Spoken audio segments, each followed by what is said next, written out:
दोस्तों नमस्कार, मैं हूं संजीव श्रीवास्तव और आप देख रहे हैं पिक्चर प्लस। दोस्तों पिक्चर प्लस में आज हम बात करेंगे धर्मेंद्र की। धर्मेंद्र हिंदी फिल्म इंडस्ट्री के एक ऐसे कलाकार, एक ऐसे नायक जिन्होंने एक युग को प्रभावित किया है, भारतीय जनमानस को नए तौर पर प्रभावित किया। उनकी फिल्मों के क्या मायने हो जाते हैं, उनके किरदारों की क्या अहमियतें हैं और उनकी जो शख्सियत है वो क्या कहती है, उनको बहुत ही करीब से देखने वाले, जानने वाले, उनसे मुलाकातें करने वाले आज एक दिग्गज हस्ती हमारे साथ मौजूद हैं। मागधी पत्रिका के पूर्व संपादक हैं और वरिष्ठ लेखक एवं फिल्म पत्रकार श्री विनोद तिवारी जी का बहुत-बहुत स्वागत करते हैं। आपने समय निकाला हमारे लिए, हम इसके लिए शुक्रगुज़ार। विनोद सर, सबसे पहला सवाल तो हमारा यही हो जाता है कि चूँकि आपने इतना लंबा अरसा फ़िल्म इंडस्ट्री में गुज़ारा है, वहाँ लंबी पत्रकारिता की है आपने और एक बड़े बैनर की पत्रकारिता की है। बड़े-बड़े सितारों से आपकी मुलाकातें होती रही हैं। हम सबसे पहले तो आपसे ये जानना चाहेंगे और निश्चित तौर पे आप एक श्रद्धांजलि देना चाहेंगे धर्मेंद्र जी को कि आपकी अपनी क्या-क्या यादें हैं? कब-कब एक चीज़ कब-कब किस तरह की मुलाकातें होती रही? क्या-क्या बातचीत होती रही? कुछ रोचक और प्रेरक प्रसंग अगर मुझे सुना सकें। संजीव जी, सबसे पहले तो मैं आपको इस बात के लिए बधाई देना चाहता हूं कि आपने ये वार्ता उनके निधन के हफ्ते 10 दिन के बाद रखी, क्योंकि जी, जिस समय निधन हुआ था उस समय उनके चाहने वालों में, उनके प्रशंसकों में और फिल्म इंडस्ट्री में एक अलग तरह का उन्माद जैसा था उनकी बात को लेकर के। जी, जी। और उसकी वजह से बहुत सारी बातें ऐसी हैं जो उस उन्माद के चलते शायद नहीं कही जा सकती थी या नहीं बात हो पाती उन पर। आज जब ये थोड़ा-सा थम गया है, थोड़ा-सा स्थिर होने लगा है, तब उनके जी, दूसरे पक्ष को भी देखना आसान होगा। बिल्कुल। जो बात आप उनके सहयोग की या फ़िल्म इंडस्ट्री में उनके योगदान की बात कर रहे हैं, मुझे लगता है सबसे बड़ा योगदान ये है कि वे उन सारे युवाओं के लिए एक आशा का स्रोत बने जो अपने सच सपने छोटी जगह में रह करके देखते हैं और ये उम्मीद करते हैं कि कभी न कभी वो सफल होंगे। पंजाब के एक छोटे से गांव से आकर के एक ऐसा व्यक्ति जिसका कोई फिल्म का बैकग्राउंड नहीं, फिल्म इंडस्ट्री में कोई जान पहचान नहीं, कोई फिल्म से लेना देना नहीं, उसके बाद वो अपने संघर्ष के बल पर सफल हुआ और सफल ही नहीं हुआ, लोगों के दिल में इतना छा गया और एक ऐसा प्रकाश स्तंभ जैसा बन गया कि सारे लोग उनके दीवाने हो गए। तो जी, जी, सारा बिल्कुल। पंजाब का जो युवा वर्ग है आज भी जब अपने सपनों के बारे में सोचता है तो धर्मेंद्र के बारे में सोचता है। बिल्कुल, बिल्कुल। मैं भी उसी तरह जा सकता हूँ, मैं भी उसी तरह कर सकता हूँ। ये जी, जो जी। उम्मीद उन्होंने जगाई, ये सबसे बड़ी चीज़, सबसे बड़ा योगदान मैं समझता हूँ कि यही है उनका। हुँ, हुँ, हुँ। कुछ जो बड़े अभिनेता हुए, उनको देखने के बाद सिल्वर स्क्रीन पर उनको देखने के बाद हिंदुस्तान के युवाओं में एक सपना जागा कि वो भी हीरो बन सकते हैं, उनमें एक धर्मेंद्र भी थे, जी, निश्चित तौर जी, पर। जी।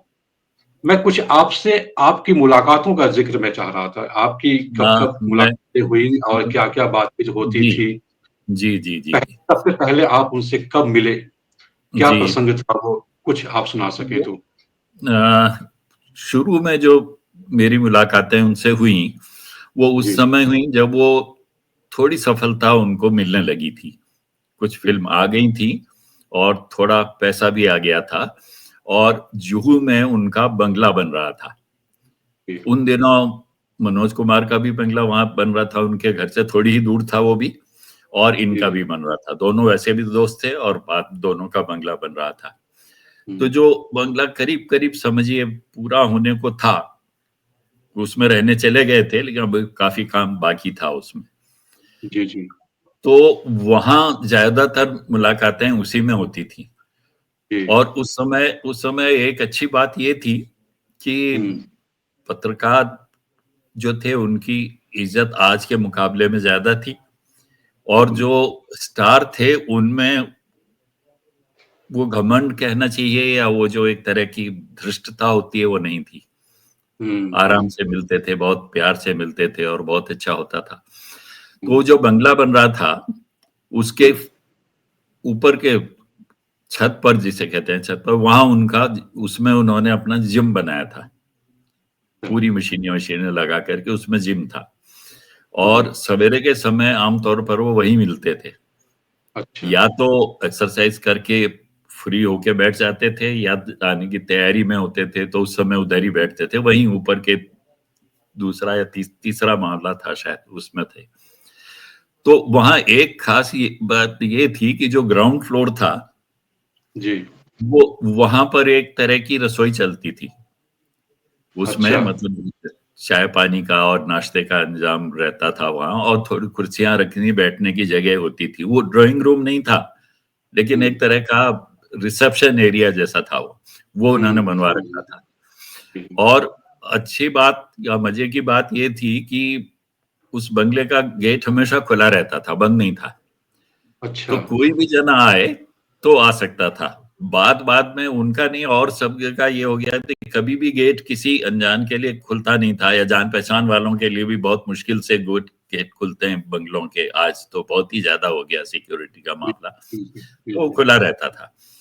तो गांव से जो लोग आते थे, पंजाब से बहुत सारे लोग, जो उनका नाम सुन के कोई फिल्म में आने के लिए या उसके लिए, वो वहां आ जाते थे मिलने उनसे। और जो नीचे का स्टाफ था उसको ये हिदायत थी कि जो भी आए उसको बिठाओ, उससे कोई ज्यादा सवाल मत पूछो, उसको चाय पानी दो, उसको नाश्ता कराओ, जी। और तो उसके बाद फिर देखा जाएगा। तो होता ये था कि जो लोग आए वहां आके बैठे, नाश्ता करते थे। तो इस बात को लेकर के एक अच्छी कहानी फिल्म इंडस्ट्री में कही जाती थी। सच है या झूठ है, जितना जो भी हो, लेकिन कहा यह जाता था कि एक बार एक चोर था, वो आ गया वहां ओहो। चोरी के इरादे से। अच्छा। आ गया तो वो अंदर उसको बिठाया गया, बैठिए। जी। फिर उसको चाय पानी कराई गई, और उसके बाद वो, उन्होंने पूछा कि भाई साहब से मिलने आए हैं, प्राजी थे वो सबके, प्राजी से मिलने आए हैं क्या? तो उसने कुछ नहीं कहा, उसने कहा ऊपर जाइए। तो सीढ़ी चढ़ के ऊपर चला गया। ऊपर दूसरे तीसरे फ्लोर में उसको कुछ दिखे नहीं, वो पता नहीं चला कहाँ जाना है, कहाँ है, क्या है, और वो उनसे मिलने आया भी नहीं था। वो तो चोरी के इरादे से आया था। तो एक कमरे में उसको, एक उन दिनों बड़ा ट्रांजिस्टर चलता था, बहुत बड़ा वाला, जिसमें कैसेट प्लेयर भी होता था और जी, ये भी जी, होता जी, था, जी, वो भी जी। था, वो रखा हुआ था। उसने वो उठाया, उठा कर ये नीचे आ गया। नीचे फिर वो लोग मिले जो रिसेप्शन में थे, उन्होंने कहा मिले प्राजी? उसने कुछ नहीं कहा, क्या कहता हुआ। उन्होंने खुद ही कहा अच्छा ये उन्होंने दिया होगा आपको, वो देते रहते हैं लोगों को। उसके बाद वो नीचे उतरा और चला गया। तो ये कहानी उनके लिए कही जाती थी कि इस तरह का उनका हिसाब किताब था। जी, जी, और जी, जी। ये बहुत ही ये दिलदार किस्म के आदमी थे। हाँ, तो मतलब इससे उनका मिलनसार होने का और ये मिलने का, ये लोगों का ये पता चलता है कि वो किस तरह का था। सबसे अपने फैंस और जनता के साथ कैसा जुड़ाव रखते थे, उसका जी एक हाँ। तो नज़ीर है। उस माधुरी की कुछ चर्चा सुनाएँ, माधुरी वो भी में के बताता लिए हूँ अभी आपको। आपने इंटरव्यू। जी, जी, बिल्कुल, वो बिल्कुल। वो भी बताता हूँ, और इसी में फिर एक कहानी ये जोड़ दी गई थी जी, कि जी। बाद में उस चोर को इस बात का बड़ा अफसोस हुआ कि इतने क्या? भले आदमी के घर गया मैं, उसने मिले नहीं तो मुझे मिलना नहीं था, मेरा इतना आदर किया और ये किया। वो फिर आया और अच्छा, उसी ट्रांजिस्टर के साथ आया, और उन्होंने क्या? कहा अच्छा मिलना है। वो फिर ऊपर चला गया और जहां से लाया था वहीं रख दिया और वापस चला गया। इतना कमाल है। उसको ये इस बात से दुख हुआ कि भाई ऐसे भले आदमी के साथ मैंने ऐसा किया और किसी को कुछ पता नहीं चला। ये उनका हिसाब किताब ऐसा था। जहां तक बहुत। माधुरी की बात है, जी। उनका सिलेक्शन जो फिल्मों के लिए हुआ था वो एक हुँ। प्रतियोगिता के जरिए हुआ था, जी, जो जी। फिल्म फेयर ने आयोजित की थी। हुँ। लेकिन वो बात माधुरी के शुरू होने के पहले की है। हाँ, वो हो 1960 गया की था। है। हाँ, तो जी, वो उस समय उनका सिलेक्शन वगैरह हो गया था और फिर जी। संघर्ष कर रहे थे वो। लेकिन उनको एक बात का थोड़ा सा अफसोस था कि जिस पत्रिका ने मुझे लॉन्च किया एक तरह से, या मुझे फिल्म इंडस्ट्री में लाया, उन्होंने मेरी कोई मदद नहीं की, तो इसलिए वो थोड़े से खिन्न रहते थे उनसे। अच्छा। और थोड़े दिन के बाद, माधुरी शुरू होने के कुछ समय के बाद, अरविंद जी ने एक अंक निकाला, उसका नाम जी। नवरत्न था, फिल्मों के नवरत्न विशेषांक। हुँ, तो उसमें ये था कि जो लोग पिछले 1-2 साल में अलग अलग फील्ड में ऐसे हैं जिनको ये कहा जाए कि वो बहुत आगे जाएंगे, या जिनमें प्रतिभा दिखे, जी, जी। तो वैसा एक अंक निकाला था, और उसमें एक्टिंग के लिहाज से धर्मेंद्र को रखा गया था, और दूसरे लोग थे डायरेक्शन में, म्यूजिक डायरेक्शन में, राइटिंग में, उसमें।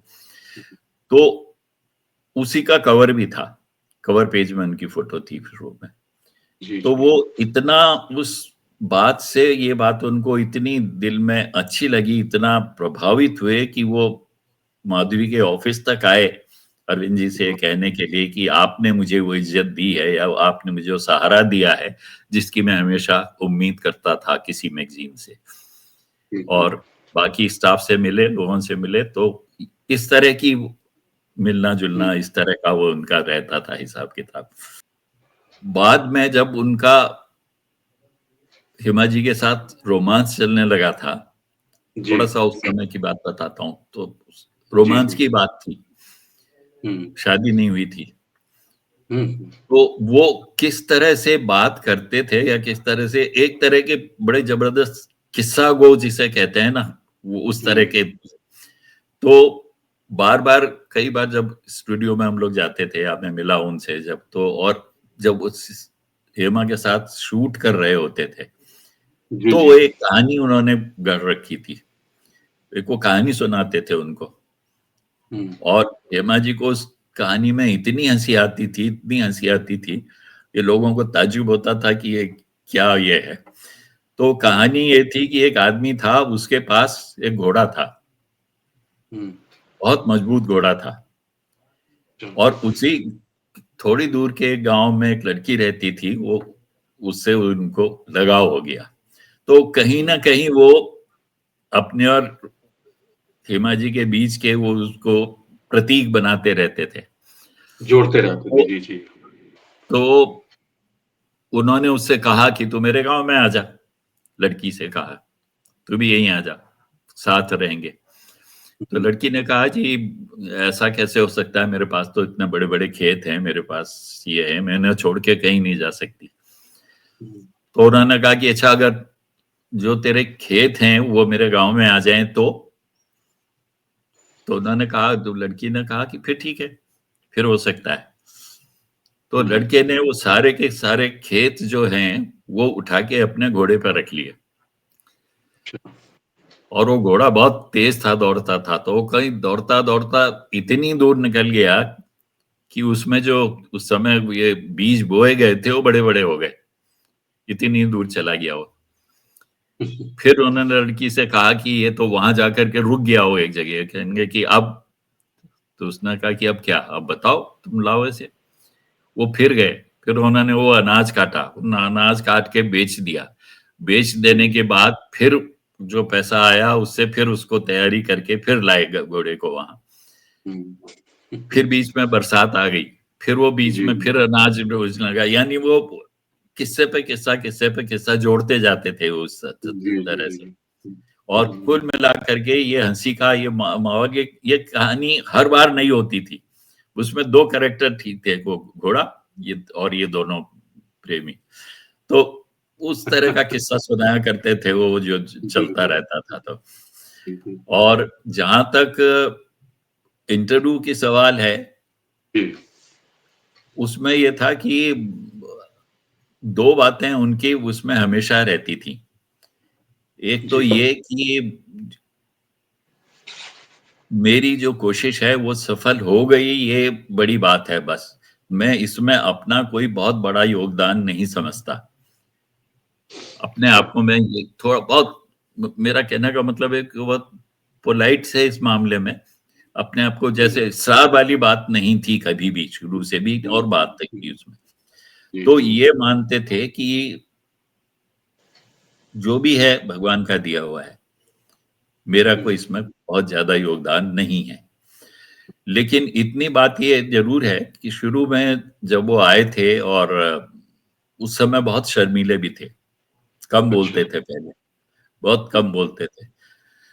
फिर धीरे-धीरे करके फिर वो बातें उनकी हुँ, शुरू हुई, 2-4 फ़िल्में हो गईं, हुँ, थोड़ा-सा उनका सक्सेस हो गई।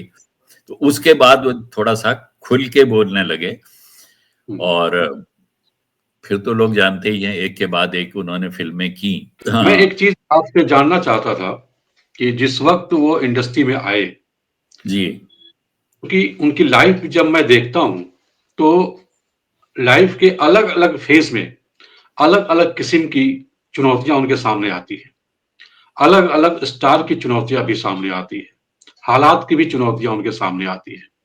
जिस वक़्त वो इंडस्ट्री में आए, उस वक़्त कई बड़े दिग्गज कलाकार वहाँ पर मौजूद थे, देवानंद जैसे हस्ती थे, दिलीप कुमार, राज कपूर, यहाँ तक कि शम्मी कपूर एक बहुत बड़े सुपरस्टार थे उस वक़्त 60 के कोई आस-पास शक नहीं। जिस समय आए। बिल्कुल, बिल्कुल। ऐसे बड़े सितारों के बीच धर्मेंद्र को अपने लिए जगह बनाना हुँ, और वो भी बिल्कुल बाहर से आए हुए व्यक्ति थे।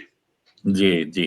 जैसे आज के लोगों को बाहर जो लोग बाहर से जाते हैं, उनको बहुत स्ट्रगल का सामना करना पड़ता है।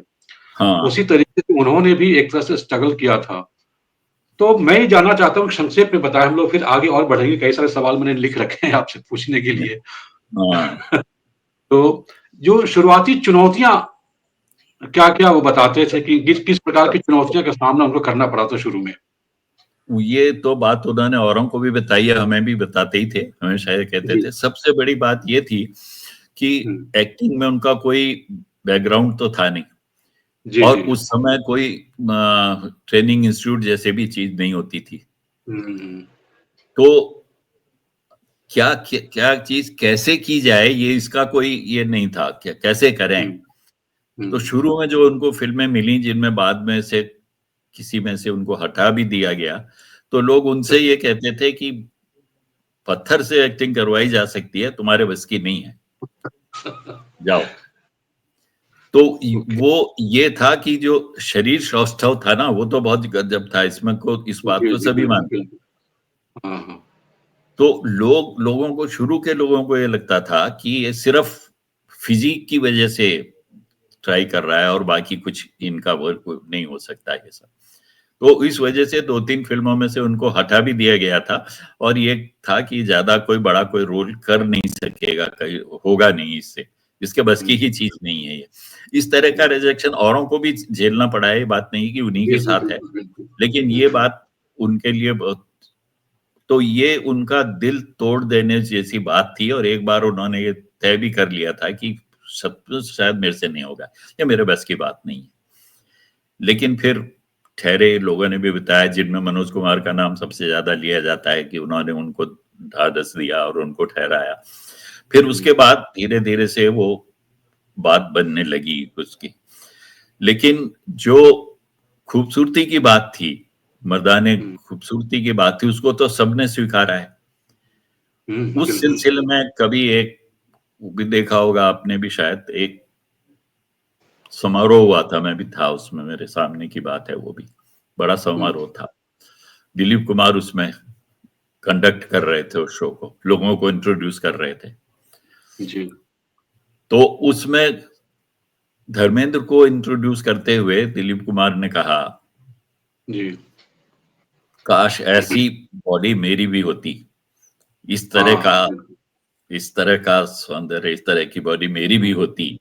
मैं हुँ, इनको देख के हर बार यही बात सोचता हूँ। बड़ी हुँ, तालियां बजी इस बात पर। जी, जी। लेकिन बाद में लोगों ने उसमें क्या जोड़ा? हुँ, बाद में उन्होंने ये बात कही कि दिलीप कुमार तो बहुत शातिर आदमी है। उन्होंने आधी बात कही। इसका मतलब ये था कि भई बॉडी मेरी जैसी होती या मेरी बॉडी इनकी जैसी होती और अभिनय में भी ये कुछ मुझसे सीख लेते या मेरा जैसा कुछ होता तो बात ओके। बनती। ये तो इस तरह से, मतलब जब रिडिक्यूल करने की बात होती है ना, तो इस तरह से भी लोगों ने आशय में एक तंज निकाल लिया, तंज को हाँ, खोजने की कोशिश। उसमें भी वो निकाल लिया उसमें भी। जी, जी, लेकिन सफलता की एक वजह और भी होती है, फिल्म इंडस्ट्री में बात अक्सर कही जाती है जी, कि एक्टर अगर थोड़ा कमजोर हो, बहुत अच्छा ना हो एक्टिंग में, हम्म, तो वो तो चल जाता है, लेकिन हम्म, बदतमीज आदमी नहीं चलता। जी, जी, जी, जो जी, धृष्ट हो तो वो नहीं हम्म, चलता। तो इनमें हम्म, सबसे बड़ी बात ये थी कि वो बहुत प्यार से लोगों से मिलते थे और सबको ये करते थे, और प्रोड्यूसरों के साथ कोई ये नहीं कि ऐसा होना चाहिए, वैसा कोई शर्त नहीं, उनकी हर बात मान लेते थे। जी, जी, जी, जैसा जी, कि अर्जुन हिंगोरानी के बारे में कहा जाता है, उन्होंने हम्म, शुरू में उनको रोल दिया था, उन्होंने पहले उनको जी, जी, मदद की दिल थी भी उनकी। तेरा हम भी तेरे। जी, हाँ, उसके बाद ये था उनका उसूल, ये था कि अर्जुन हिंगोरानी को किसी भी फिल्म के लिए मना नहीं करेंगे, वो कुछ भी बनाए। और उससे उन्होंने कभी कहानी सुनने की भी वो बात नहीं करी कि जो करेंगे वो कर देंगे, जैसा भी होगा वो हो जाएगा। तो ये इसी ग्रेटनेस तरह था की उनका। बात जी, औरों के साथ भी थी, लोगों के साथ हम्म, उन्होंने कभी भी वो नहीं रखा। तो हम्म, इस तरह से उनका जो स्वभाव मिलना जुलना या नम्र रहना जो था ना, जी, वो जी, भी एक जी, ऐसी वजह थी जो उनकी सफलता के साथ जुड़ी। जी, जी, अब जी, इस सिलसिले में इस नम्रता के साथ की बात एक ये भी है, जी। एक तरह से उनका तकिया कलाम बन गया था, तू तो मेरा भाई है। अक्सर लोगों को कहते थे, तू तो मेरा बेटा है या तू तो मेरा भाई है। तो वो तकिया कलाम था, मैं तो यही मानता हूँ। जी, जी, लेकिन जिस अंदाज में कहते थे, जिस तरह जी, से, तो इतना कन्विंसिंग लगता था हम्म, कि आज फिल्म इंडस्ट्री में आप देखिए ना, जर्नलिस्टों में खास तौर से, जो जब से उनकी डेथ हुई है उसके बाद से जो इंटरव्यू लोगों ने लिखे हैं और आए हैं जी, और जी। उनमें बात, हर जर्नलिस्ट ये कहता है, मैं तो, मुझसे तो वो बिल्कुल भाई की तरह बात करते थे, मैं तो उनका भाई ही था। शख्सियत की सरलता और सादगी की बड़ी चर्चा रही है कि वो बहुत ही सहज व्यक्ति रहे हैं और कभी भी ज़्यादा दिखावा नहीं करते थे। जी एक हाँ, चीज़ मैं जानना चाहता था, जो हम लोग अभी चर्चा कर रहे थे, चुनौती और संघर्ष की। जी हाँ, चुनौती और संघर्ष की जो हम लोग बातचीत कर रहे थे और सृष्टि में आए, जो जो चुनौतियाँ आपने बताई कि कैसे उनको किन-किन मुश्किलों का सामना करना पड़ा। उसके 3-4 सालों के बाद ही करीब हम देखते हैं, जो हम उनकी लाइफ़ की अगर स्टडी करते हैं तो, वो जी, जी, मीना कुमारी जी के संपर्क में आते हैं हाँ, और यहाँ से उनका जो करियर है, वो काफ़ी आगे बढ़ता है। मीना कुमारी जी के साथ उनकी कई फ़िल्में आती हैं और बहुत सारे गॉसिप में, हमें तो नहीं हाँ, मालूम, खुद नवीन जी ने भी कई बार लिखा है और कई जगहों पर मैंने पढ़ा है कि मीना हाँ, कुमारी और धर्मेंद्र के बीच एक प्रेम संबंध था या नहीं था, हमें नहीं पता। हाँ, लेकिन ये धर्मेंद्र जी ने ये भी निश्चित तौर पर कहा है कि हमें मीना कुमारी जी से बहुत सहयोग मिला। हाँ, उनके माध्यम से हमें कई फ़िल्में मिली। जी, जी, जी, जी। तो इसके तो बारे में कुछ बारीकी से जो जो एक थोड़ी-सी मतलब मैं चाहता हूँ कि बारीकी से समझाएँ, इस इन रिश्तों को समझाएँ, इन हालात ये को समझाएँ। ऐसा था, देखिए उस समय वो जो टाइम था, ये तो नए आए थे, और जी। जैसा मैंने आपसे कहा कि शर्मीले थे थोड़े, मतलब झिझक थी उस समय की। जी, जी। और मीना कुमारी अपने करियर के टॉप पर थीं, बिल्कुल। कि टॉप क्या, ये समझिए कि थोड़ा-सा ढलान शुरू हो गया था। हाँ, कह और सकते हैं। जी, जी। वो ऐसा कह सकते हैं, क्योंकि उनके जो पारिवारिक झगड़े थे, पति से अलग जी, रहने जी। लगी थीं और दारू हुँ, बहुत पीने लगी थीं और ये सब हो गया था। जी। तो हुँ, हुँ। उसकी वजह से वो एक तरह से टूटी हुई सी थीं या टूट रही थीं, जी, और उनको एक सहारा चाहिए था। जी, तो वो सहारा उन्हें धर्मेंद्र में दिखाई दिया। जी। और धर्मेंद्र को ये था कि इतनी बड़ी हीरोइन, जिसका इतना बड़ा नाम है, इतना बड़ा कद है, वो मेरे प्रति इस तरह आकर्षित हो रही है या इस जी, तरह मेरे साथ संबंध रखना चाहती है। इस जी। बात ने उनको वो मजबूती दी, या वो कॉन्फिडेंस कहना चाहिए दिया, हुँ, जी। जो जिसके लिए वो झिझकते थे। काफ़ी उत्साहित हुए मिलने के इससे बाद वो। हीरोइन से नहीं कर पाते थे या करना थोड़ा उनको मुश्किल लगता था। बाद में उन्हें लगा कि अगर इतनी बड़ी हीरोइन मेरे प्रति आकर्षित हो सकती है या मेरे साथ खुल के काम कर सकती है, रोमांस कर सकती है, तो फिर क्या है? फिर तो कोई भी कर सकती है फिर तो। तो इसकी वजह से ये संबंध उनके थे, इसमें कोई शक नहीं है। सारी उस समय एक खुलेआम ही ये बात कही जाती थी और जी, वो जोड़ी पसंद भी की जाती थी दोनों की। जी, जी। मीना कुमारी बड़ी वही थी फिर और ये अपने खूबसूरती, मर्दानी खूबसूरती के लिए चर्चा में रहते थे। तो ये जी, संबंध जी। चला बहुत। जी, लेकिन जी, जी। परिवार के लोग जो थे उनके, वो हुँ, इसको बिल्कुल नहीं चाहते थे। हुँ, खासकर उनकी पत्नी जो थी, वो इस बात को लेकर के बड़ी खफा थी कि भई इस तरह की हुँ, बात हो रही है और ये हो रहा है। तो हुँ। उस तरह का झगड़ा जैसा या एक तनातनी थी घर में भी, परिवार में भी थी। मीना कुमारी को लेकिन लेकर के। मीना कुमारी को लेकर। हुँ, लेकिन एक बात ये भी है कि उनकी पत्नी जो थी ना, वो बहुत सीधी-सादी कहना चाहिए या कि भारतीय जैसे नारी होती है, उस तरह की थी। हुँ, हुँ, और हुँ, किसी बात का बखेड़ा बना देना उनको नहीं आता था या नहीं चाहती थी। जी, जी। जैसा कि बाद में ये इस तरह के जो रोमांस की बात होती है ना, ये और जगह भी हुई है। दूसरे हुँ, एक्टरों के साथ भी है, दिलीप कुमार के साथ जी। भी थी, राजेंद्र कुमार के साथ भी थी हुँ, हुँ, हुँ, और ये अमिताभ का हुँ। बात सभी जानते हैं बाद में क्या हुआ। जी, जी। तो जी। इनकी पत्नियों ने जिस तरह का वो किया, वो उन्होंने कुछ नहीं किया। वो शांत रहती थी तब भी, बस इतना ये था कि ये नहीं होना चाहिए या ऐसा था और वो हुँ, धीरे-धीरे फिर वो खत्म भी हो गया क्योंकि मीना हुँ, कुमारी बहुत ज़्यादा एक्टिंग में या फ़िल्म के उसमें सीरियस रह नहीं गई थी। हुँ, उनको बड़े रोल मिलने ही बंद हो गए थे फिर उस समय ऐसा समझिए। हुँ। तो उसके बीमार भी बाद रहने लगी थी, बीमार भी रहने उसी लगी थी वजह काफ़ी। उसी वजह से ना, पीने की वजह से, जी, पीने जी, की जी, वजह। जी। हाँ। मैंने तो हुँ, ऐसा देखा है कि वो एक बार मैं उनसे मिलने गया था मीना जी से, उनके घर में। हुँ, तो बाहर का जो कमरा था जिसको ड्राइंग रूम जैसा जो था, वहाँ उनके परिवार की लड़कियाँ और बच्चे वो सब कुछ डांस कर रहे थे कुछ, हुँ, गाना बजाना हो रहा था और मस्ती हो रही थी। हुँ, उनसे पूछा कहाँ हैं? उन्होंने वो बताया उस कमरे में हैं, वहाँ मैं गया वो पड़ी हुई थी, बुरी हुँ, हालत में, हुँ, बीमार थी बहुत हुँ, और हुँ। घर के लोग नाच गाना कर रहे थे, ऐसी स्थिति हो गई थी उनकी तो बाद में। तो एक सवाल अभी मीना कुमारी जी का ज़िक्र हो रहा है, धर्मेंद्र जी का ज़िक्र हो रहा है, तो एक सवाल मेरे मन में आया कि धर्मेंद्र शायरी भी बहुत करते थे हाँ, और उन्होंने इंटरव्यू में कहा है कि मैं शायरी खुद लिखता हूँ, मैं शेर लिखता हूँ और पंजाबी में कविताएँ भी अभी जो 21 फ़िल्म उनकी आने वाली है, उसमें जी, एक जो जी, जी। कविता अभी 2 दिन पहले रिलीज़ की गई है, उसमें लिखा हुआ है कि धर्मेंद्र की लिखी हुई कविता है। हुँ। मैंने उसका हिंदी तर्जुमा करके भी अपना पोस्ट किया है, शेयर किया है उसको। जी। किसी से करवाया, मुझे पंजाबी तो आती नहीं खैर। तो लेकिन ये है कि ये धर्मेंद्र के भीतर जो शायरी है, का प्रस्फुटन कैसे हुआ? वो उनको उर्दू आती थी, जो मैं उनके बारे में पढ़ रहा हूँ, तो ये हाँ, पता हाँ। चलता है पहले से आती थी और जी। क्या हम कनेक्टिविटी समझने की कोशिश कर रहे हैं? क्या मीना कुमारी के साथ संपर्क में आने के बाद उनकी उर्दू ज़्यादा मज़बूत हुई और उनके भीतर का जो शायर है, वो शायद उसको ज़्यादा मज़बूती मिली, उसमें वो निखार आया। नहीं, ऐसा ऐसा मुझे कह ऐसा सकते हैं नहीं क्या? लगता ऐसा मुझे नहीं हाँ, लगता क्योंकि उस समय तक तो ये शायरी-वायरी भी नहीं करते थे, जिन दिनों मीना कुमारी के अच्छा। साथ होता है। ये जो हुँ, शायरी वाला जो फ़ेज़ है ना, ये बहुत जी। बाद का है, ये अच्छा। बहुत बाद का है। हाँ, हुँ, शुरू में ये सब नहीं था हुँ, और उर्दू की बात जहाँ तक है, वो तो ख़ैर जो पढ़े-लिखे उसी में थे, वो वही ज़बान उनकी वो थी। हुँ, तो इसलिए उर्दू तो आती थी, पढ़ते ही थे।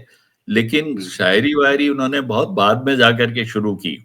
वो भी हुँ, बल्कि ऐसा समझ लीजिए कि जब हेमा के साथ इश्क वाला अच्छा। मामला शुरू हुआ, ये उसके बाद की है शायरी वगैरह सब। पहले नहीं था ये अच्छा। सब कुछ। हाँ, जी, जी, जी, वैसा जी। कुछ नहीं करते थे पहले वो।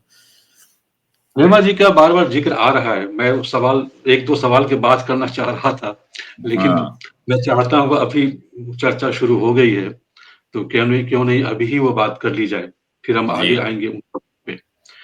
कि हेमा जी से धर्मेंद्र जी का जो एक रिश्ता बना, हुँ, उसमें जो मुझे पढ़ने को मिला, जो मैं देख रहा हूँ, अनुपमा चोपड़ा की जो किताब है शोले पे लिखी हुई, उसको जब मैं पढ़ रहा था तो उसमें बहुत सारी ऐसी चीज़ें उसमें देखने को मिल रही है, पढ़ने को मिल रही हैं कि धर्मेंद्र लंबे समय तक हेमा जी को प्रभावित करने की कोशिश करते थे। बहुत एक जो इम्प्रेशन ज़माना कहते हैं ना, वो जी जी जी इम्प्रेशन ज़माने की भी कोशिश करते थे। शूटिंग लोकेशन शूटिंग के दौरान जो क्रू मेंबर्स हैं, उनको प्रभावित करना, उनको लालच हाँ देना हाँ कि हाँ, जी टेक जी हो, ताकि उनके दोबारा साथ लिया अधिक जाए। अधिक समय समय बिताने की कोशिश हो। जी जी ये जी सारी उन्होंने बहुत मेहनत मशक्कत की, बहुत मेहनत की थी उन्होंने, हाँ धर्मेंद्र जी। मैं ये जानना हम्म, चाहता हूँ कि धर्मेंद्र और हेमा ये सब किस्से तो खैर जग जाहिर है। मैं हाँ आपसे ये जानना चाहता हूँ सर कि धर्मेंद्र और हेमा दोनों ने जब शादी की, तो बिना तलाक के शादी की धर्मेंद्र जी ने, जी प्रकाश कौर जी जी। जी जी हाँ और गॉसिप है मीडिया में कि उन्होंने धर्म बदला। हाँ दिलावर खान नाम रखा और आयशा बी जी नाम रखा गया, उसके जी बाद जी यह जी शादी जी हो सकी। बिना धर्म जी बदले या बिना जी तलाक के हिंदू जी विवाह अधिनियम के मुताबिक दूसरी शादी नहीं हो सकती। हम्म। धर्मेंद्र इनकार करते हैं। अगर धर्मेंद्र इनकार करते हैं कि नहीं हमने कोई मज़हब नहीं बदला, हमने धर्म नहीं बदला, तो हम्म फिर वो गैर कानूनी विवाह हो गया। देखिए ये बड़ा बहुत नाजुक सा मसला है। जी, जी। और ये उम्मीद की जानी चाहिए कि लोग इसे गलत तरीके से नहीं लेंगे। बिल्कुल, बिल्कुल। हेमा वही के इसीलिए साथ मैंने जानना चाहूँगा। हेमा के साथ जो रोमांस की बात है, जी। वो ये कोई स्वाभाविक सा जोड़ा नहीं था। वो हुँ, तो मैरिड थे, 4 जी, जी। बच्चे थे, जी। इतना कुछ वो था हुँ, और एज का डिफरेंस भी था। मेन वजह जो थी, जो उन्होंने कभी दबे शब्दों में मुझे एक बार बताई थी, शायद औरों से भी कहा हो, पता नहीं। हुँ। हेमा जो है ना, वो जैसा फ़िल्म इंडस्ट्री में क्या होता है, साथ-साथ काम कर रहे हैं जो लोग, तो एक-दूसरे के लिए लगाव हो ही जाता है। जी, जी, जी। दोनों को आप उनके परिवारों से हटा करके कश्मीर ले जाएँ और फिर उनसे कहें कि आँख में आँख डाल करके फिर ये कहो आई लव यू और फिर हुँ, ये समझो कि कुछ नहीं होगा। हुँ, फीलिंग के साथ कहो, ये कहते हैं बार-बार रोमांस कराते हैं और फिर ये हुँ, समझें कि अच्छा खत्म हुई बात, स्विच ऑन, स्विच ऑफ, ऐसा नहीं होता। कहीं न हुँ, कहीं फिर वो जो भावनाएँ हैं वो रह जाती हैं और फिर वो कभी बढ़ जाती हैं, कभी यही हो जाता है। तो हेमा जी के साथ ऐसा था कि वो शूटिंग के बाद भी किसी भी जो अपना हीरो था, उसके बहुत क्लोज़ नहीं होती थीं। थोड़ी एक दूरी बना के रखती थीं और उनका कोई और पहले का कोई अफ़ेयर भी इसीलिए नहीं था। हुँ, और इसकी वजह ये भी थी कि उनके पिताजी उनके फ़िल्मों में आने के बहुत वो नहीं थे, खुश नहीं थे और जी, माँ जी। जो है वो बहुत ज़्यादा उन पर हुँ, कंट्रोल रखती थी, ध्यान रखती थी, तो ये सब बातें नहीं होती थी। हुँ। तो हेमा का दूर-दूर रहना, जी, जी। पास ना आना और बहुत कुछ-कुछ तटस्थ जैसा रहना जो था, वो हुँ, धर्मेंद्र को एक तरह की चुनौती जैसा लगा। अच्छा। एक चुनौती लगा कि बाकी हीरोइनें हैं, वो तब पास आने की कोशिश भी करती हैं, बात भी करती हैं, कभी रोमांटिक बात भी होती है, ये सब भी हुँ, होता है। और ये एक अच्छा। लड़की ये है जो कि बिल्कुल भी प्रभावित नहीं होती इन बात किसी भी चीज़ से, ना हुँ, एक्टिंग से, ना बातों से, ना इससे तो उनको एक तरह की ये चुनौती स्वीकार करने का ये हुआ कि इसके साथ अगर संबंध हो जाए, हुँ, होना ही चाहिए, क्यों नहीं है? तो इस चुनौती से ये संबंध शुरू हुआ था। लेकिन जैसा कि सब जानते हैं कि इस बात को उनकी मदर बिल्कुल नहीं चाहती थी हुँ, और हेमा भी नहीं ही चाहती थी। शुरू में हेमा ने भी इस बात को नहीं स्वीकार किया था कि वो बहुत जल्दी रोमांस हो गया और शादी हो गई हो, तो लव एट फर्स्ट टाइप वाला कुछ नहीं था। वो भी दूरी हुँ, थी इनसे। और इस बात को लेकर के कि भई ये इस तरह का एक ऐसा रोमांस डेवलप हो रहा है जो जिसका जिसका अंत कोई बहुत मधुर तो नहीं ही कहा जा सकता, ऐसा जी, होगा। जी। तो इसलिए ये कोशिश शुरू हुई उनकी मदर की तरफ से कि उनकी शादी कर दी जाए। और फिर शादी के लिए जिनसे बात हो सकती थी या जो लोग स्वीकार जिन्हें किया जा सकता था उसमें दो ही लोग थे, एक संजीव कुमार थे और एक जितेंद्र थे। जितेंद्र की पहले से एक गर्लफ्रेंड थी। जी। तो पहले जो बात है वो शुरू हुई थी संजीव कुमार से और काफी हद तक ये बात हो गई थी कि हाँ वो उनसे व्यवहार कर लेंगी इसी दौरान, जबकि उनका रोमांस चल रहा था एमा के साथ, या वो उनको जैसा आपने कहा उनको प्रभावित करने की कोशिश कर रहे थे तब। तो वो बात हो भी जाती शायद, वो बात संजीव कुमार ने भी हम लोगों से कई बार कही थी, वो भी खुले आप कहते थे वो कि ऐसा हो जाएगा तो बहुत अच्छा है। मगर उनकी मदर ने एक शर्त रखी थी कि उसके बाद इस फिल्मों में काम नहीं करेगी, जैसा कि आमतौर पर हीरोइन के साथ होता है। और कोई भी हीरोइन जो अपने कैरियर के टॉप पर चल रही हो, जी, जी, जी। इतनी डिमांड हो, वो जल्दी से इस बात को स्वीकार करने को राजी नहीं होती। तो वो मामला वहां पर अटक गया। तो वो वहां तो बात बनी नहीं, लेकिन अब भी ये कोशिश थी कि किसी तरह से शादी हो जाए और ये वाला रिश्ता जो दिन पर दिन बढ़ रहा है ये खत्म हो जाए। अब जब क्योंकि ये खुलेआम रिश्ते का अपना उनके प्रति प्यार तो जताते ही थे, जैसा आपने कहा कि शोने के दौरान कहा जाता है कि वो रीटेक के लिए पैसा देते थे टेक्नीशियंस को और ये सब करते थे। और खुद भी उन्होंने कहा है कि उनको ले जाने के लिए जो भी है कर सकता था, जैसा मैंने आपको बताया वो किस्सा सुनाते थे और उनको प्रभावित करने की हर एक कोशिश करते थे। धीरे धीरे हेमा को भी अलग लगा कि ठीक है चलो जो भी है, और वो भी राजी हो गई थी इस बात के लिए। उस समय ये बात हुई कि इसे किसी भी तरह तोड़ा जाए, और फिर जितेंद्र की बात बीच में आई। और जितेंद्र के साथ जैसा इंडस्ट्री में सुना जाता है, जाना जाता है, सब लोग ये बात तय हो गई थी, मद्रास में शादी तय भी हो गई थी।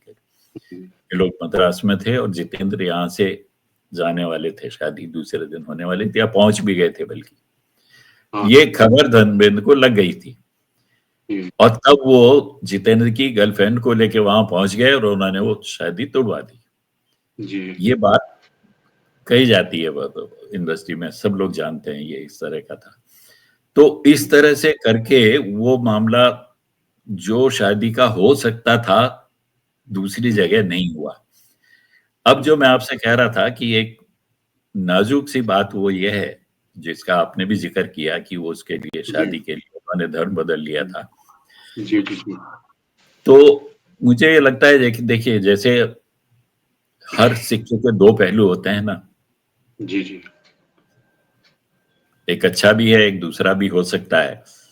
लेकिन धर्मेंद्र की ये किस्मत थी या उनका जो करिश्मा था, तो जो शोले में सिक्का था ना, उसमें दोनों साइड में यस ही था। उनके जीवन में भी वैसा ही रहा है। उन्होंने धर्म बदल करके दूसरी शादी की, लेकिन जो उनका फैन थे, जो उनको चाहने वाले थे या दूसरे लोग थे, उन्होंने इस बात पर कभी कोई आपत्ति नहीं प्रकट की।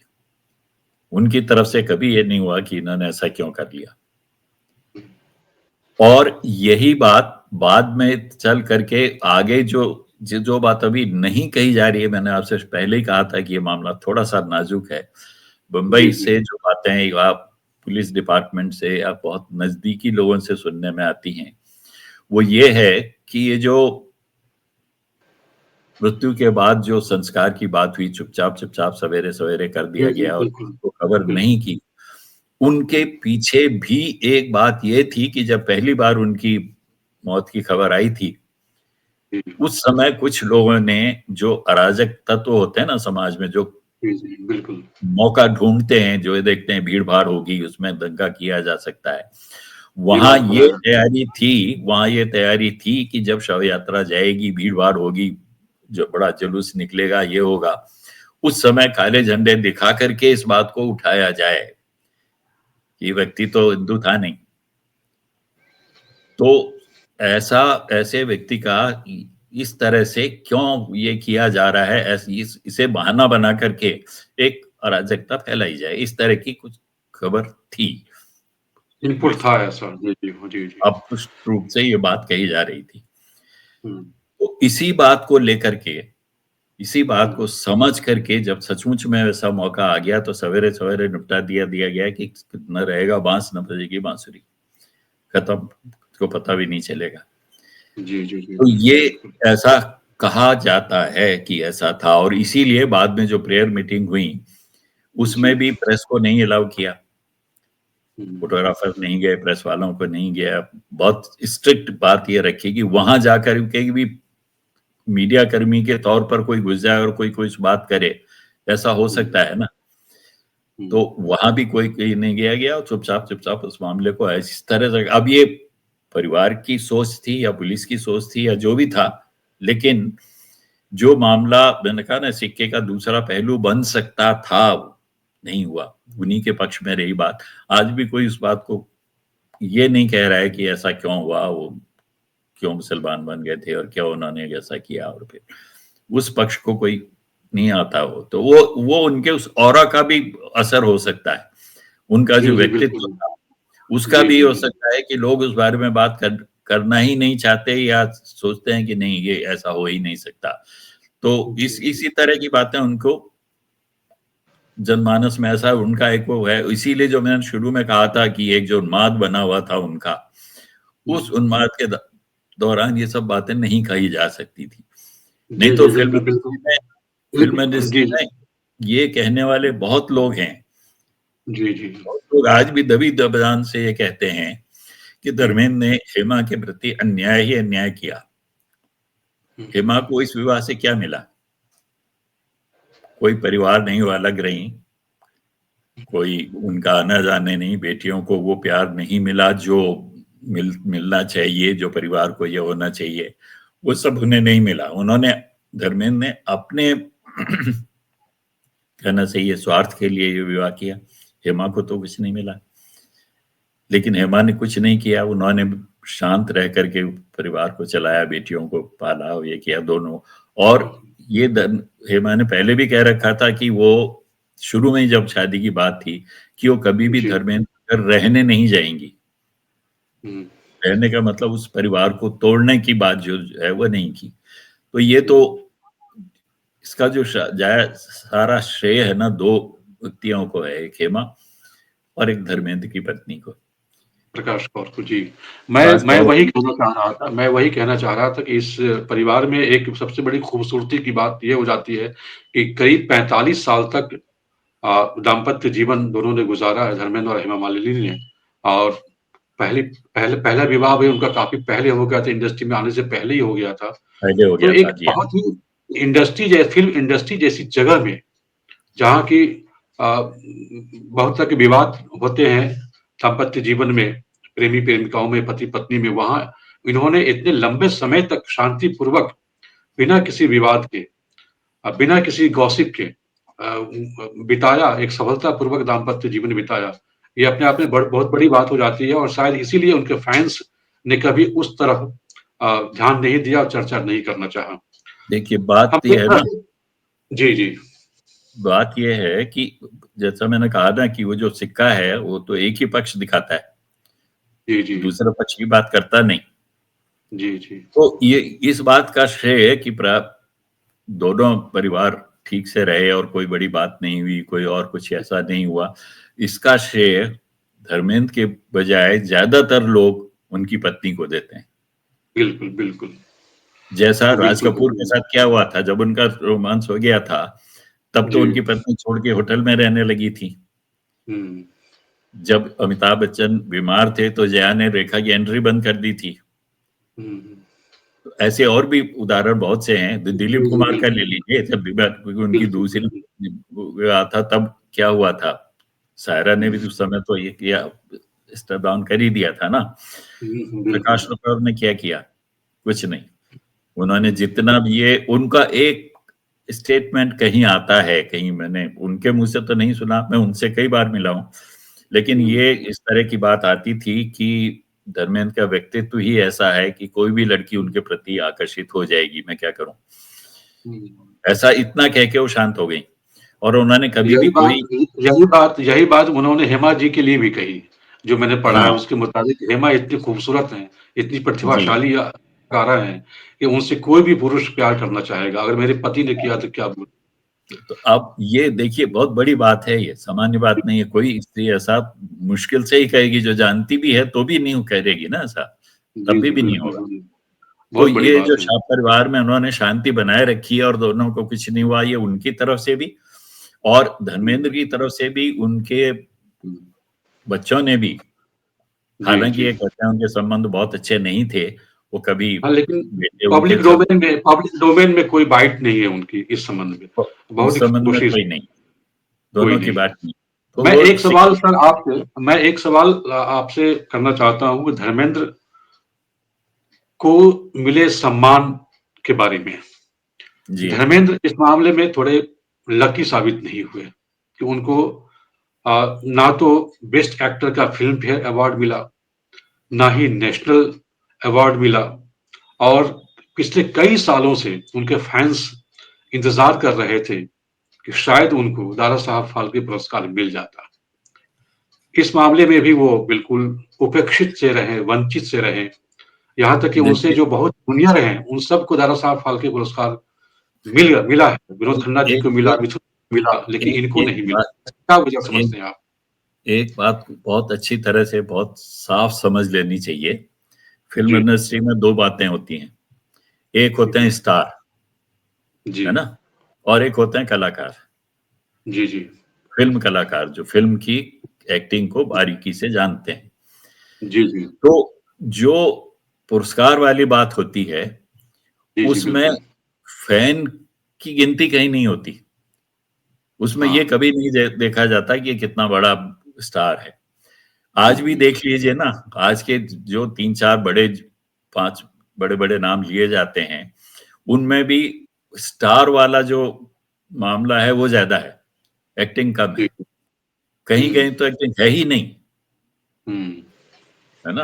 कई लोग खुल के कहते हैं, कई नाम लिए जाते हैं कि इनको एक्टिंग कुछ नहीं आती, लेकिन ये स्टार है। धर्मेंद्र के साथ एक बात अच्छी ये है कि वो खूबसूरत थे, अच्छे थे। हर रोल में मतलब ऐसा लगता था कि हाँ, है, गुंडों को मार सकता है तो ये आदमी 10 लोगों को एक साथ मार सकता है, जो कि हुँ, राजेश खन्ना के साथ नहीं थी, बड़े स्टार हुँ, होने के बावजूद। हुँ, हुँ, तो उसकी वजह से लोगों के मन में तो वो समाये रहे, लेकिन अपनी जो सीमाएँ उन्होंने स्टारडम की खुद स्थापित कर ली थी, उन्हें हुँ, उन्हें तोड़ने की कोशिश भी उनकी तरफ से कहीं होती हुई नहीं दिखती। बिल्कुल, हाँ, ये बात सही कह रहे हैं आप, बिल्कुल। आप देखिए उन्होंने एक के बाद एक कई रोल बड़ी अच्छी तरह निभाए। बहुत सारे लोग उनकी सफलता की बात या उनकी बात करते हैं तो बार-बार ये कहते हैं उनकी 9 फ़िल्में एक के बाद एक हिट हुई। ये फ़िल्म आई, जी, वो फ़िल्म आई, उसे गिनाते हैं। ऐसा तो सबके साथ है। हुँ, हुँ, राजेंद्र कुमार का तो नाम ही जुबली स्टार हो गया था इस वजह से कि उन्होंने एक के हुँ, बाद एक फ़िल्म दी।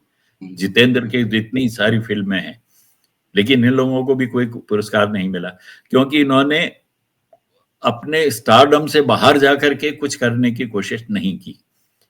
जैसे राजेश खन्ना की बात है, राजेश खन्ना के बारे में नसीरुद्दीन शाह ने क्या कहा था? उन्होंने कहा था कि इतने बड़े स्टार हैं, इतना बड़ा उनका नाम हुआ, इतना बड़ा ये हुआ। लेकिन उन्होंने फ़िल्म इंडस्ट्री के लिए क्या किया?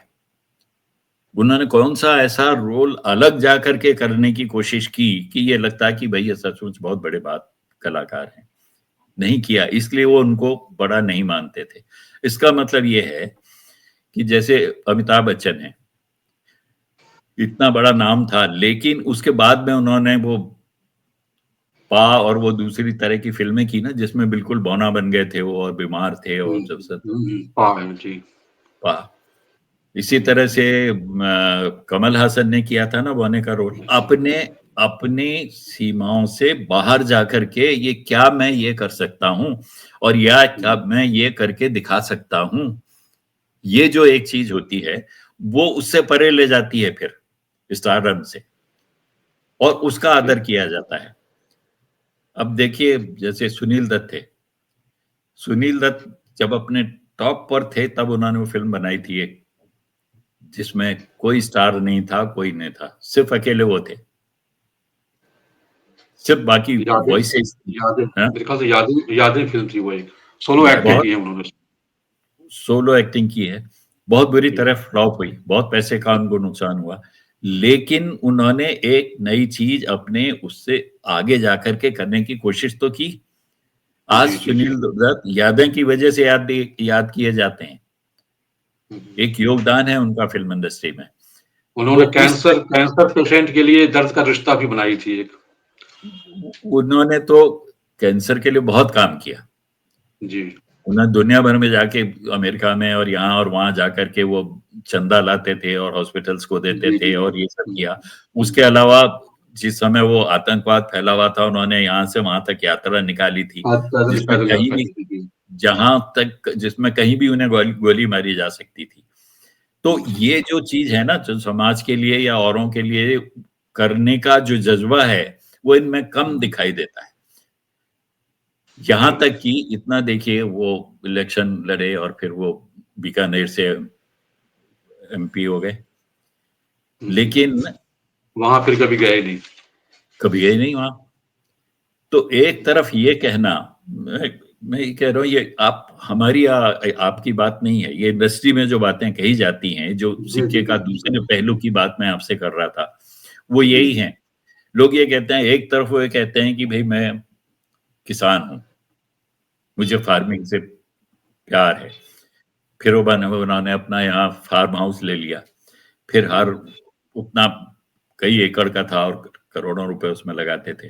और उसके बाद 10 बैगन और 2 लौकियां और 2 चालू आलू ये दिखाते थे, ये देखो मेरे फार्म में पैदा हुआ। अगर आप जब एमपी थे तो किसानों के लिए क्या किया?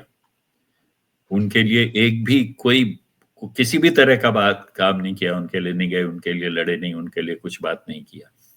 लेकिन इसके बावजूद लोग फिर भी प्यार करते हैं उनको। कुछ नहीं किया उन्होंने इस मामले में। तो ये इस तरह की जो चीजें हैं ना, वो पीछे छोड़ जाती हैं। अब जैसे ये सीमा तोड़ने की बात है ना, जो बात मैं आपसे कह रहा था, इसमें मुझे लगता है एक बार शायद हो सकता था, पता नहीं, मैं नहीं कह सकता। उन्होंने मुझे एक बार एक कहानी सुनाई थी। कहानी क्या सुनाई थी? उन्होंने कहा थी कि मैं एक ऐसा रोल करना चाहता हूं। तो वो ये था कि वो कहते थे, जब मैं छोटा था तो बंदर का जो नाच होता है ना, सड़क के किनारे एक आदमी डुगडुगी में जाके वो बंदर को नचाता है, जी, जी। वो जी। मुझे बहुत प्रभावित करता था। और बहुत छोटा जब मैं था, तब मैं सोचता था कि मैं भी यही बनूंगा आगे जा करके।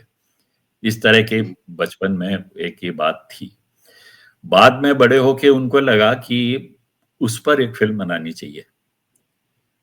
तो उन्होंने, उनका ये आइडिया था, अच्छा आइडिया था, कि इस बंदर और इस डुगडुगी बजाने वाले, उसे पालने वाले के बीच में जो रिलेशनशिप है, उसको हाईलाइट किया जाए। वो किस तरह बंदर को चाहता है, किस तरह से उससे बात करता है, किस तरह से उसको रखता है, क्या दोनों के बीच में इंसानियत का एक रिश्ता बनता है जानवर और आदमी के बीच में, इस बात को लेकर के बनाने की बात थी। उन्होंने एक लेखक थे, वो कानपुर के थे शायद, वो 2-3-4 फिल्में उनकी लिख भी रहे थे। उनसे उन्होंने ये आइडिया डिस्कस किया और उनसे कहा कि इसको डेवलप कीजिए। तो उन्होंने फिर उसको काफी उसकी कहानी या स्क्रिप्ट जैसी बना भी दी थी।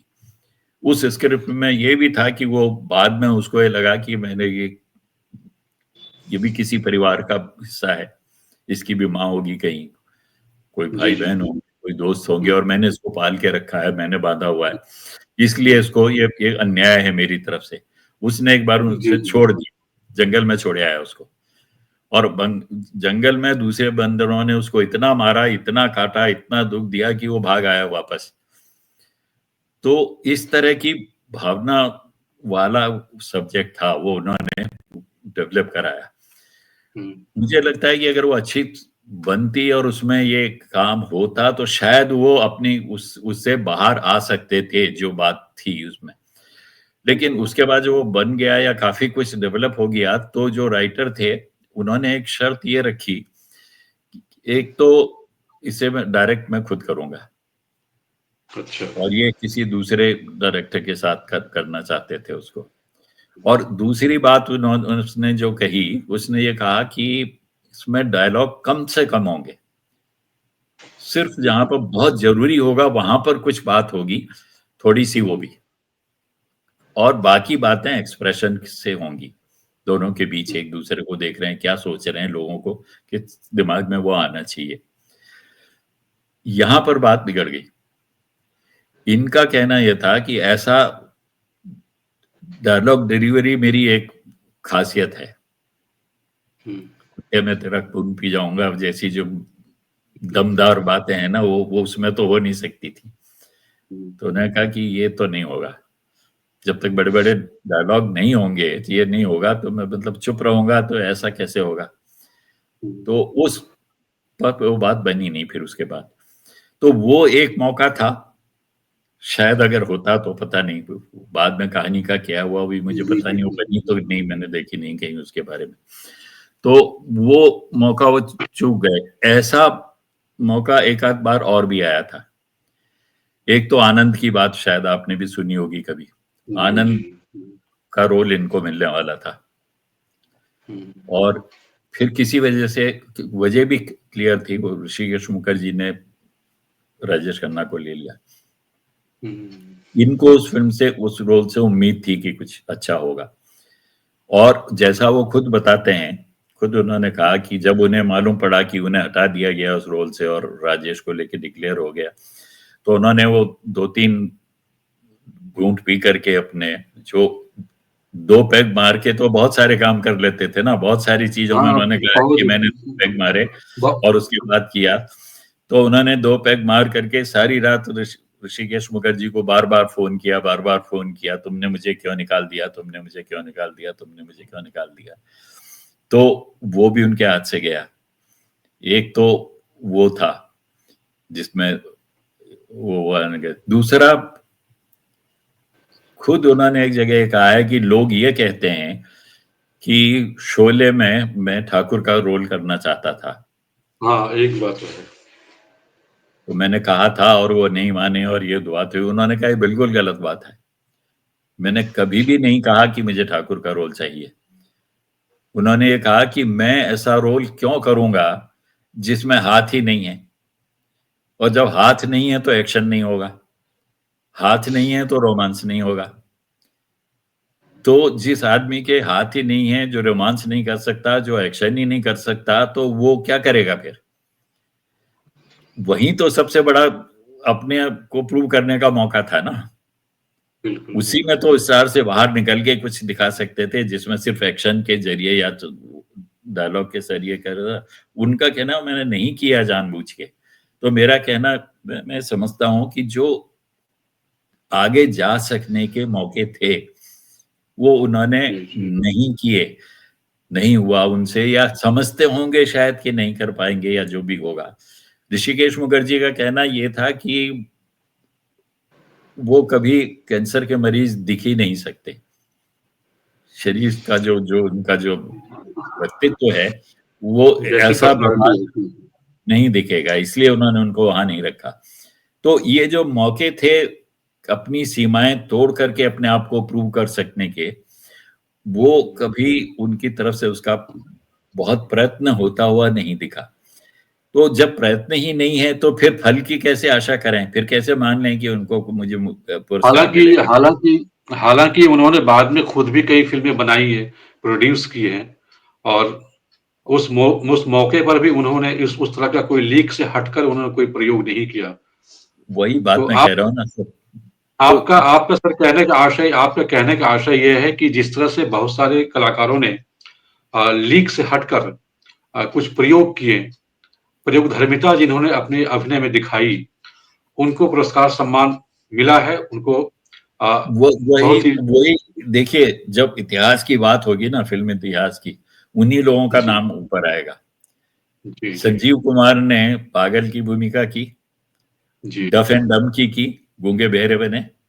ऐसे लोग तो करते ही नहीं ना लोग इस तरह के बात काम।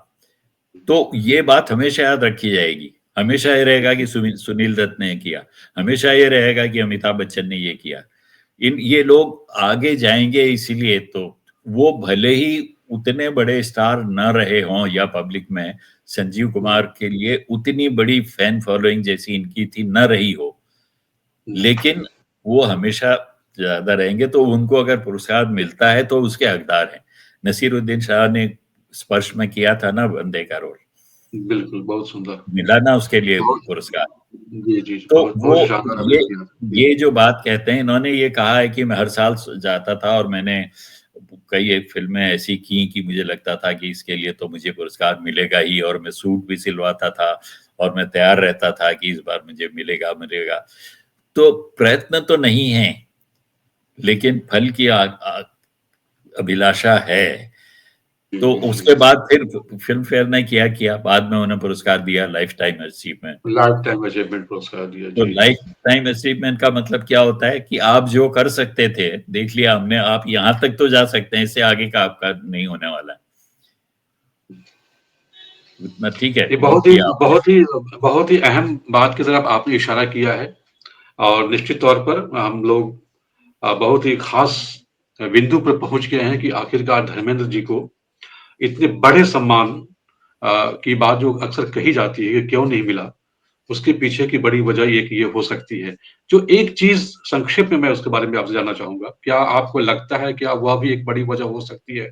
सन कि एक बात ये कही जाती है कि धर्मेंद्र का जो एक इंडस्ट्री में अपना चरित्र रहा है, उनके चरित्र पर भी कई तरह के सवाल रहे। शराब बहुत पीते थे और प्रेम संबंध को लेकर के भी बहुत तरह की बातें कही जाती थी। तो क्या वैसे व्यक्ति को इतना बड़ा सम्मान दिया जाना बहुत ठीक उचित लगेगा? उसका क्या मैसेज जाएगा? क्या आपको लगता है कि इस बात में कोई दम है, इस तर्क में कोई दम है? बहुत है, थोड़ा नहीं बहुत है। आप ये देखिए कि शराब का जितना प्रचार उन्होंने किया ना, जी। किसी ने नहीं किया। मैं अभी आपसे कह रहा था ना 2 पेग वाली बात, जी, जी, तो जी। वो हर मौके पर उनका ऐसा ही होता था। जैसे उन्होंने एक बार कहा कि वो दिलीप कुमार से मिलने गए थे, शुरू-शुरू में जब वो थे, और उनके यहाँ बैठे, पेग वेग रखे, बोतल रखी, गिलास आया, दिलीप कुमार ने अपने अंदाज में एक छोटा-सा पेग डाला दोनों में, बात शुरू हुई। अब इन्होंने कहा कि मेरी हिम्मत नहीं हुई कि उनसे खुल के बात कर सकूं, इतने बड़े मेरे आदर्श थे, इतने बड़े वो थे। और फिर वो एक फोन अटेंड करने के लिए दिलीप कुमार जरा सा खड़े हुए, इन्होंने बोतल से फट से मैंने 2 बड़े-बड़े पैग उसमें डाल के गटक लिए और जी, फिर उसके जी। बाद मैं खुल गया। जी। ऐसे ही उन्होंने अपने डांस के बारे में कहा है। हुँ। डांस कहते तो मुझे नहीं आता था और हमेशा मैं डांस से डरता रहा, और हुँ, हुँ, कोरियोग्राफर ने बहुत कोशिश की, नहीं हुआ, कुछ नहीं। फिर मैं गया अंदर, मैंने 2 हुँ। पैग डाले और फिर उसके बाद में ऐसा ना था कि वो कोरियोग्राफर की ज़रूरत ही नहीं पड़ी। ऐसा ही वो हुँ, हुँ। ऋषिकेश मुखर्जी को गाली देने के या वो अपशब्द कहने के बारे में उन्होंने कहा है, मैंने 2 पैग डाले और उनको सब सुना दिया कि तुमने। तो ये जो 2 पैग का जो महत्व उन्होंने हर जगह स्थापित किया है ना, तो इससे एक अलग तरह की छवि बनती है। तो मैं आपसे जो कह रहा था ना, देखिए जी, जी, जी। और भी लोग हैं जिन्होंने दारू पी और उसकी वजह से बदनाम हुए, लेकिन संजीव कुमार इनके भी बहुत पीते थे, संजीव कुमार भी बहुत देर रात तक बहुत पीते थे शराब। बहुत, मैंने हमारे साथ ही एक बार हम लोग कहाँ बेंगलोर या कहीं किसी उसकी शूटिंग कवर करने गए थे। जी, जी। उन्होंने कहा कि खाना मेरे साथ खाना, रात का जी। बैठे 9:30 बैठे थे, हुँ। सुबह के 5:30 बजा दिए उन्होंने। ऐसा कहा जाता है। जी, जी, मैंने पढ़ा है, सुना है इसके बारे मैंने में। देखा है, हमें तो भुगता है ना, हम लोगों को ये हुआ कि यार उठ के जाएं, कब सोएं कब, हम लोगों ने तो खा लिया था। लेकिन नहीं नहीं, बैठो बैठो, अभी बात करेंगे, अभी बात करेंगे। 5:30 जा करके सोए वो, इतनी तो क्या पीते थे इतनी देर तक वो लेकिन। केवल तो इतनी देर तक क्या वो केवल बातचीत ही करते रहते थे या कुछ और करते रहते थे? नहीं नहीं, बातें करते रहते थे, बातें सुनाते रहते थे अपने किस्से, किससे कहा? अच्छा, आप अच्छा। वो सब करते थे। तो मैंने हुँ, कहा ना, इनके धर्मेंद्र के सिक्के का एक ही पहलू है, जी। ये वाला पहलू नहीं आता। उनको उछाल के देख लीजिए, कोई कहता है कि ऐसा किया उन्होंने। हुँ, शराब के मामले में ऐसे ही, रोमांस के मामले में ऐसे ही, परिवार के बारे में ऐसे ही, हुँ। पॉलिटिक्स के बारे में ऐसे ही, लेकिन फिर भी उनकी एक छवि है और जिसको सब लोग बहुत सराहते हैं और जिसमें ये लगता है कि वाह वाह, क्या आदमी थे और क्या क्या जी, जी, बिल्कुल, बिल्कुल, बिल्कुल सही कह रहे हैं। सिक्के वाली बात आपने कही, मुझे एक फ़िल्म का सीन याद आ गया। भले ही वो शोले में अमिताभ बच्चन सिक्का उछालते थे, लेकिन जी हाँ, उससे पहले जो मेरा गाँव मेरा देश फ़िल्म आई थी, उसमें सिक्का धर्मेंद्र खुद उछालते थे और उस जी, सिक्के में ये दोनों पहलू चित्रपट उन्हीं का होता था हमेशा। हाँ, हाँ, हम लोग बातचीत के आखिरी हिस्से में आ गए हैं सर, जी और हाँ, मैं एक चीज़ आखिरी हिस्से में आ गए हैं और मैं आपसे ये जानना चाहता हूँ कि चलिए उनको कोई पुरस्कार नहीं मिला, हाँ, ये अलग बात है, क्यों नहीं मिला जी, एक अलग अलग एनालिसिस का विषय है। जो आपने बताया वो एक बहुत महत्वपूर्ण पहलू पर आपने प्रकाश डाला है कि क्यों नहीं मिला उनको या क्यों नहीं विचार किया गया, हमेशा विचाराधीन रहे पुरस्कार बड़े पुरस्कारों को लेकर के। लेकिन एक बात हो जाती है कि उन्होंने बहुत विविध किस्म के रोल किए थे। उस ऋषिकेश मुखर्जी की फ़िल्मों में भी आते हैं, धर्मवीर जैसी फ़िल्म में भी काम दिखाई देते हैं, जो उनका गेटअप है, योद्धा वाला गेटअप है, वहाँ भी दिखाई देते हैं। नौकर बीवी का जैसी फ़िल्म आती है जिसमें वो कॉमेडी भी कर लेते हैं। कई तरह की विविधताएँ उनके व्यक्तित्व, उनके रोल में दिखाई देती है। सवाल मेरा ये है सर आपसे कि आज की पीढ़ी को, आज की जनरेशन जो एक्टिंग करने जा रही है वहाँ पर, सीखने जा रही है, उनको धर्मेंद्र की शख्सियत से क्या सीखना चाहिए और क्या नहीं अपनाना चाहिए?